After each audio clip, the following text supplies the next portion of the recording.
विद्यार्थी मित्रांनो नमस्कार. आपल्या टेस्ट सिरीजचा ॲनालिसिसमध्ये आपण इतिहासपर्यंत आलेलो होतो. इतिहासच्या नंतरचा जो प्रश्न आहे 46 पासूनचा, तर हा इकॉनॉमिक्सचा प्रश्न आहे. 46 मध्ये बघा, उषा थोरात समितीच्या बाबतीमध्ये संबंधी खालीलपैकी कशाचा नाही. तर उषा थोरात समितीचा संबंध खालीलपैकी कशाशी नाही. सगळ्यांना एक सगळ्यात अगोदर सूचना की ज्यांना व्हिडिओ म्हणजे व्यवस्थित दिसत नाही, ब्लर दिसत नाही, तर त्यांनी सेटिंगमध्ये जाऊन तो ॲडव्हान्स सेटिंग करून घ्यायची. त्यामध्ये दिसेल की म्हणजे रिझोल्युशन असतं, आपण पाहत असतो, तर त्या व्हिडिओची सेटिंग बदलायची, हाय रिझोल्युशनमध्ये पाहायचं. त्यानंतर तुम्हाला हे जे पेपरमधलं आहे एकदम बारीक पण दिसायला लागेल. जिथे मोठं करता येईल तिथे मोठं करेल. बऱ्याच लोकांना प्रिंट काढल्यानंतर याच्या पेपरचा जो हा लोगो आहे तर तो मोठा दिसतोय, तर तो मी आता फेंट केला आहे. तिसऱ्या पेपरपासून ती अडचण नाही, दुसऱ्या पेपरपर्यंत आहे ते. तर दुसऱ्या पेपरपर्यंत आपल्याला लक्षात आलं नव्हतं, तिसऱ्या पेपरला हा फेंट केला, एकदम फिकट केलेला आहे. उषा थोरात समितीच्या संबंधित खालीलपैकी कशाशी नाही म्हटलंय. उषा थोरात समितीचा संबंध खालीलपैकी कशाशी नाही, तर प्रादेशिक ग्रामीण बँका आणि त्याच्यानंतर स्थानिक क्षेत्रीय बँका आणि असं आहे. तर अग्रणी बँक योजना वगैरे बाकी गोष्टीच्या बाबतीमध्ये भारतातील रुपयाला स्वतंत्र चिन्ह देणे या बाबतीत उषा थोरात ही समिती होतीच. तर उषा थोरात ही समिती विशेषतः देशाबाहेरील रुपयाच्या बाजारासंदर्भात अभ्यास करण्यासाठी नेमलेली होती. देशाबाहेरील रुपया जो असतो तर त्याच्या संदर्भात RBIने नेमलेली समिती होती. तर RBIच्या ह्या डेप्युटी गव्हर्नर होते उषा थोरात. तर यांची समिती होती की भारतीय रुपयाला स्वतंत्र चिन्ह देणे किंवा भारतातला जो रुपया आहे तो देशाबाहेरील रुपयाच्या बाजारासंदर्भात त्याचा अभ्यास करण्यासाठी. तर त्यामध्ये उत्तर आणि कारण आपल्याला निगेटिव्ह क्वेश्चन विचारला आहे नाही, म्हणून बऱ्याच लोकांना हे नाही त्यांना लक्षात आलं नाही, तर म्हणून उत्तर चुकलेलं आहे या प्रश्नाचं. तर याचं उत्तर फक्त म्हणजे 3 आणि हे चुकलेलं आहे.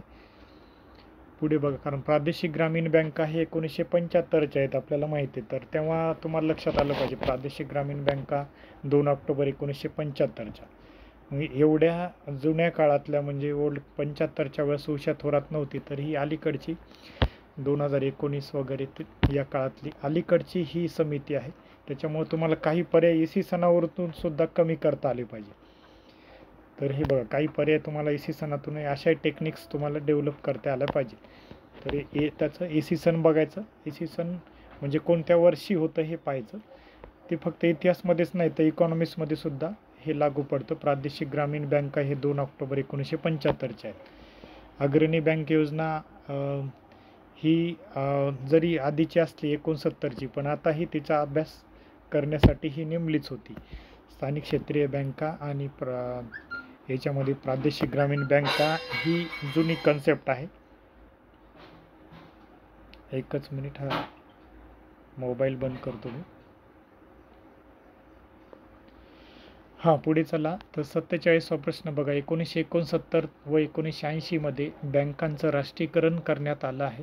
तर या राष्ट्रीयकरणासाठी खालीलपैकी कोणती कारणे होती, काय कारणं होती ती की राष्ट्रीयकरण का बरं करण्यात आलं. तर मग इथे बघा, प्रादेशिक समतोल साधणे म्हणजेच असमतोल दूर करणे. प्रादेशिक समतोल साधणे म्हणजेच असमतोल दूर करणे. तर हे त्याच्यामध्ये होतंच राष्ट्रीयकरणामध्ये, कारण बिहारचा खूपच मागास राहतो आणि महाराष्ट्र पुढे जातो किंवा गुजरात आणि केरळचा विकास होतो, तर त्याला प्रादेशिक असमतोल म्हणतात. तर तो समतोल साधायचा. तर आहे त्याच्यामध्ये, नसणारे पर्यायामध्ये दुसरा पर्याय कट झाला. ग्रामीण भागात शाखा विस्तार करणे, तर हे पण महत्त्वाचं आहे. तर ग्रामीण भागात बँकिंग सिस्टीम गेली पाहिजे, तरच त्या ठिकाणी म्हणजे लोकांचं फायनान्शियल इन्क्लुजन करता येईल. त्यासाठी जनधन योजना सुरू झालेली आहे, तर त्यावरती प्रश्न विचारले जातात. जनधन योजना ही 28 ऑगस्ट 2014ची आहे आणि त्या योजनेला 2022मध्ये आता 8 वर्ष पूर्ण झालेत. काल आपण चालू घडामोडीच्या लेक्चरमध्ये घेतलंच होतं. 6 पिलरवर चालणारी जनधन योजना आहे, तर ती पण तुम्ही बघाच, तर त्यावरती प्रश्न येऊ शकतो. ग्रामीण भागात विस्तार करण्यासाठी हे पण आहे. आर्थिक सत्तेचं केंद्रीकरण दूर करणे, म्हणजे एकाच ठिकाणी खूपच बँकिंग सिस्टीम आहे मुंबईमध्ये, आणि छपऱ्यामध्ये नाही, बिहारच्या एका छपरा नावाचं शहर आहे, तिथे बँकिंग नाही सिस्टीम.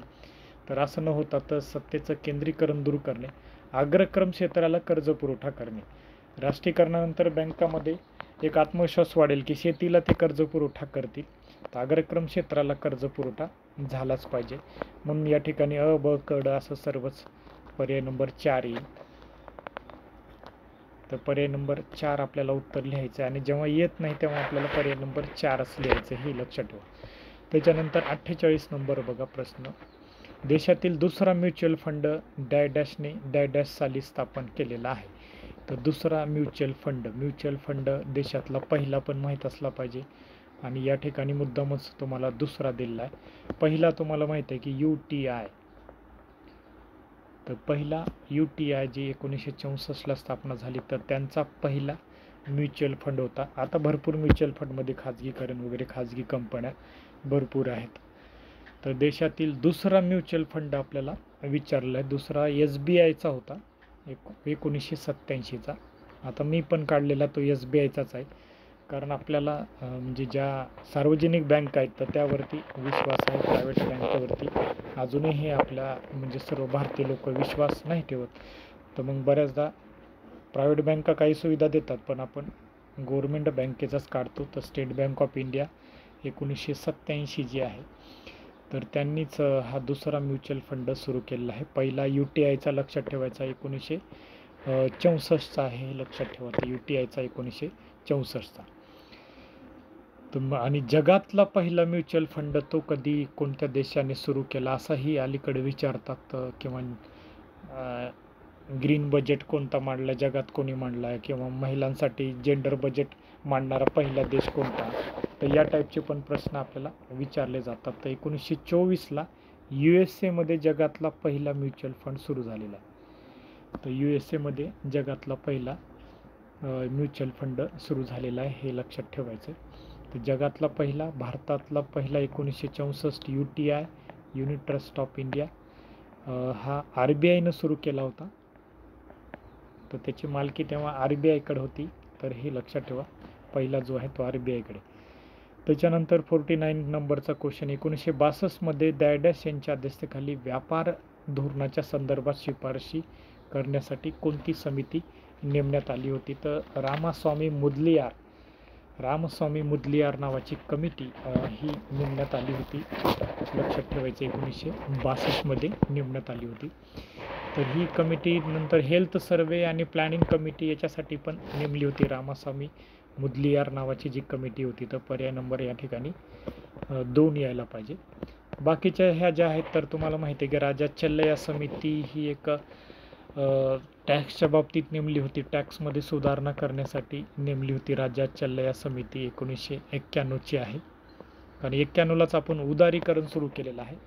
तेव्हाची राजा चल्लया समिती खूपच महत्त्वाची आहे. राजा चल्लया समिती, त्याच्यामध्ये काय शिफारशी केल्या होत्या राजा चल्ल्याने. तर आयात कर कमी करणे, गैरकृषी क्षेत्रामध्ये आयकर लावणे, टॅक्स सुधारणा करण्यासाठी नेमली होती. व्याज कर समाप्त करणे, गिफ्ट टॅक्स जो असतो तर त्याच्यामध्ये सूट देणे.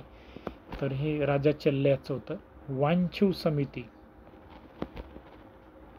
तर काही याच्या ट्रिक्स टेक्निक्स पण आपण आपल्या इकॉनॉमिक्सचं रेग्युलर लेक्चर चालू आहे रात्री 9:30ला, त्यामध्ये सांगत असतो. तर वांछू समिती ही बघा काळ्या पैशाच्या बाबतीमध्ये.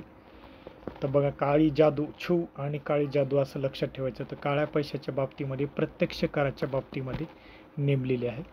राजमन्नार समिती ही तामिळनाडू सरकारनं नेमलेली होती. तर राज म्हणजे राजा आणि म्हणजे महाराष्ट्र असं लक्षात ठेवा. तर राज्य म्हणजे वरचा केंद्रातला राजा, आणि म्हणजे महाराष्ट्र हे राज्य. ॲक्च्युली ही तामिळनाडू सरकारने नेमली. तर राजाचे म्हणजे केंद्राचे आणि राज्याचे संबंध यासाठी अभ्यास करण्यासाठी तामिळनाडू सरकारने नेमलेली 1970ची समिती आहे ती. तर केंद्र राज्याच्या रिलेशनसाठी राजमन्नार समिती नेमलेली होती. तर हे पण आपल्याला लक्षात ठेवायचं आहे.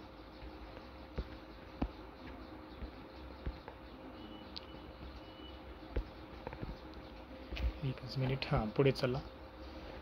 स्टॅगफ्लेशन परिस्थिती कशामध्ये त्याचं सह अस्तित्व दिसतं असं म्हटलेलं आहे. तर त्याचं पहिलाच पर्याय उत्तर आहे भाववाढ आणि बेरोजगारी. स्टॅगफ्लेशनच्या परिस्थितीमुळे भाववाढ ही होत असते, म्हणजे आणि त्यामध्येच भाववाढीसोबतच बेरोजगारी पण तयारी होते.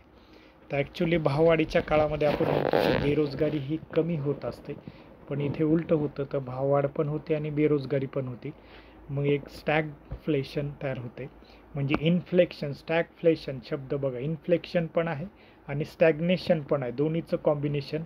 त्या शब्दावरून जायचं, इंग्रजीतला पर्याय बघायचा स्टॅग आणि इन्फ्लेक्शनमधला स्टॅगफ्लेशन, असा दोन्हीचं एकत्रीकरण तयार केलेलं आहे. तर दोन्हीही परिस्थिती तुम्हाला त्या ठिकाणी दिसत असते. तर भाववाढ पण होते आणि बेरोजगारी पण वाढते. ॲक्च्युली इन जनरल इन्फ्लेक्शनच्या काळामध्ये मात्र भाववाढीच्या काळामध्ये रोजगारात वृद्धी होते, वाढ होते. तर तुम्हाला भाववाढीच्या काळात रोजगार जास्त मिळतात, पण इथं तसं होत नाही. तर भाववाढ पण होते आणि बेरोजगारी पण निर्माण होते. तर त्याला स्टॅगफ्लेशन असं म्हणायचं. तर हाही कन्सेप्ट विचारू शकतात आणि पर्याय तुम्हाला खूपच जवळजवळचे देतात, त्यामुळे कन्फ्यूज होऊ शकतं. निर्यात विकास केंद्र भारतामध्ये आहेत, एक्सपोर्ट डेव्हलपमेंट सेंटर. तर त्याच ठिकाणी संबंधी आयोगी जोडी कोणती? तर अहमदाबादला इंजिन पंप म्हटलंय. तर तिसरा पर्याय त्या ठिकाणी चुकायचा आहे. त्याची लिस्ट तुम्हाला कुठेही मिळेल, एक लिस्ट बघून घ्यायची, एक्सपोर्ट डेव्हलपमेंट सेंटर्स कोणकोणते आहेत भारतात. आणि मोरादाबाद पितळची भांडी, तर ही मात्र जालंधर खेळ साहित्य, खुर्जा ही मातीची भांडी. तर कोणकोणते प्रमुख सेंटर आहेत त्याची एक लिस्ट तुम्हाला नेटवर टाकली की मिळते. तर ही लिस्ट कृपया बघून घ्या. भारत सरकारने महात्मा धोरण डॅश साली सुरू केलं होतं. तर असे धोरणं वगैरे ते पण विचारायला लागले. तर हे मागचे धोरणं पण विचारले, तर ते 2010ला सुरू केलं होतं. तेंडुलकर समिती 53वा प्रश्न बघा, अत्यंत महत्त्वाचा आहे. तेंडुलकर समिती 2004-5साठी जी दारिद्र्य ठरवली होती त्याबाबत काय खरे नाही म्हटले? तर निगेटिव्ह क्वेश्चन आहे. तर म्हणून पूर्ण प्रश्न वाचल्याशिवाय पटकन तेंडुलकर समिती आणि पटकन उत्तर निवडायचं नाही आहे. तर व्यवस्थित वाचायचे काय खरे नाहीत. तर यामध्ये अ आणि ब हे खरे नाहीत. तर 2004-5ला 66व्या फेरीचा वापर कशाला केला जाईल? तर 2004-5मध्ये 60 किंवा 61वी फेरी असेल, त्याच्यामुळं हा पर्याय कटतो. तर अ चुकलेला हे लक्षात येतं. 2 पर्यायामध्ये आहे. मग ब पण बघायचं. यात ग्रामीण भागात 39% दारिद्र्य आढळले असं म्हटलेलं होतं. तर हे पण चुकीचं आहे. मग अ आणि ब. भारतात एकंदरीत 37.2%, हा फिगर खूप महत्त्वाचा आहे, ही आकडेवारी 37.2%. तर ह्याच्यावरती बऱ्याचदा मागे प्रश्न आले. तेंडुलकर समितीनुसार भारतामध्ये टोटल दारिद्र्य जर बघितलं तर किती आहे असं विचारले, तर 37.2%. क बरोबरच आहे, पण क वरून काय आपल्याला फायदा होत नाही.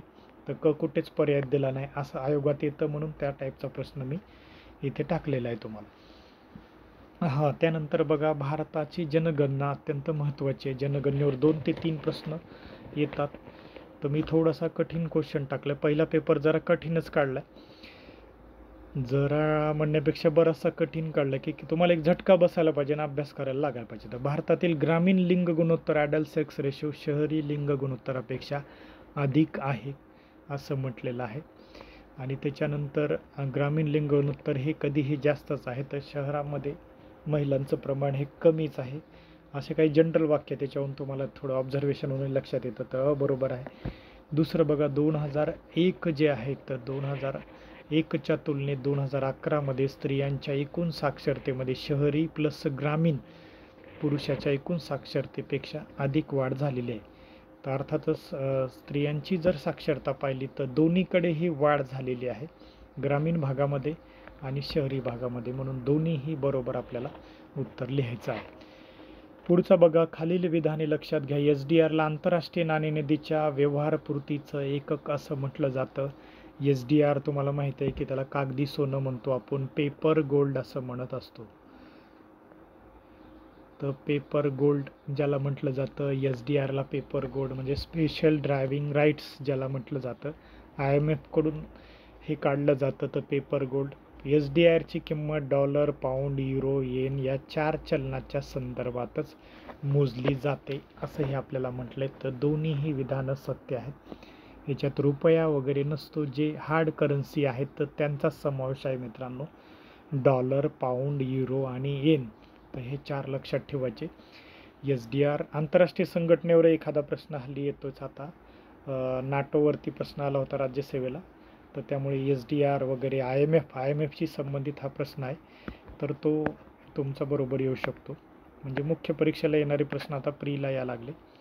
आंतरराष्ट्रीय संघटना ह्या STI मेन्सला, राज्यसेवा मेन्सच्या सिलेबसला आहेत, पण तिथे आपल्याला प्रश्न विचारायला लागलेत. इथे आपलं इकॉनॉमिक्स संपतं. 55 प्रश्न इकॉनॉमिक्सचे झालेत. आपल्याला ॲनालिसिसला थोडंसं मी उशिरा व्हिडिओ टाकतो आहे, परंतु उशिरा जरी टाकलं तर तुम्ही प्रत्येक प्रश्नाचा ॲनालिसिस बघा. 15-15 क्वेश्चनचा आपण अर्धा तास ॲनालिसिस करतो आहे. आता हे जरा फास्ट घेतल्यामुळे 15 मिनटात आवरलं, कारण खूप मोठा व्हिडिओ झाला तर तुम्हाला तो कंटाळवाणा वाटतो. इतिहासचा मी वेगळा व्हिडिओ बनेल आणि तुम्हाला टाकेल. धन्यवाद विद्यार्थी मित्रांनो.